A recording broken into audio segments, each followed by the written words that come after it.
Alexis Poulain, sans réserve, l'édito.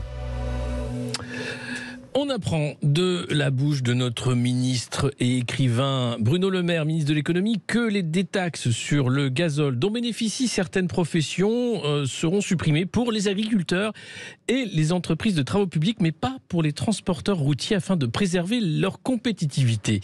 L'idée, c'est de supprimer la niche fiscale sur le gazole non routier pour faire basculer la fiscalité d'une fiscalité brune, comme nous dit Bruno Le Maire, à une fiscalité qui incite à consommer moins d'énergie fossile et donc mauvaise pour le climat, à une fiscalité qui valorise les investissements verts. Donc on passe non pas du renflement brun mais de la fiscalité brune à la dilatation verte. Mais attention, on va le faire en douceur parce que cette défiscalisation va s'appliquer progressivement à partir de 2024 jusqu'en 2030 pour le BTP et au-delà pour les agriculteurs. D'ailleurs, le président de la FNSEA est attendu à Bercy la semaine prochaine en disant on va vraiment avoir besoin des aides. Parce que pourquoi faire deux politiques, deux poids, deux mesures, les transporteurs routiers d'un côté, les agriculteurs de l'autre? On ne peut pas dire que les agriculteurs soient forcément en bonne forme économique, donc ils attendent bien sûr des mesures. En tout cas, on voit que l'idée de faire baisser le prix du carburant à la pompe pour tous les Français, c'est quelque chose qui est hors de question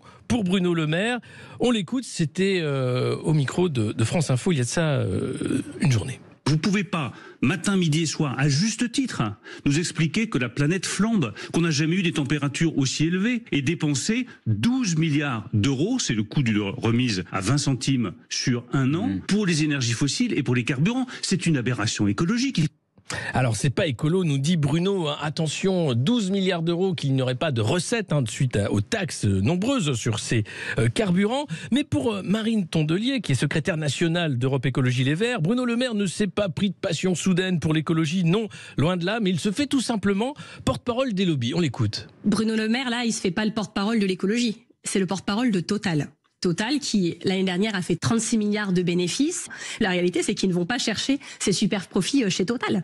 C'est à Total de rendre l'argent qu'il nous prend dans les poches à chaque plein d'essence parce qu'ils bénéficient de cette crise. Et donc, normalement, dans un pays juste, où il y a de plus en plus de pauvres, mais aussi de plus en plus de milliardaires, on doit organiser la redistribution dans ces cas-là. Donc oui, il faut aider dans l'urgence les Français et aller les chercher dans les caisses de Total. C'est ça que ce gouvernement a peur de faire. Eh oui, le gouvernement qui a peur, évidemment, de taxer les super profits. On en parlait à l'instant avec notre invité. Donc, on connaît malheureusement la fin de l'histoire. C'est encore nous, comme toujours, qui allons payer le prix, bien sûr, la note. Et on va le faire avec plaisir, bien sûr, pour nos valeurs et pour le pays.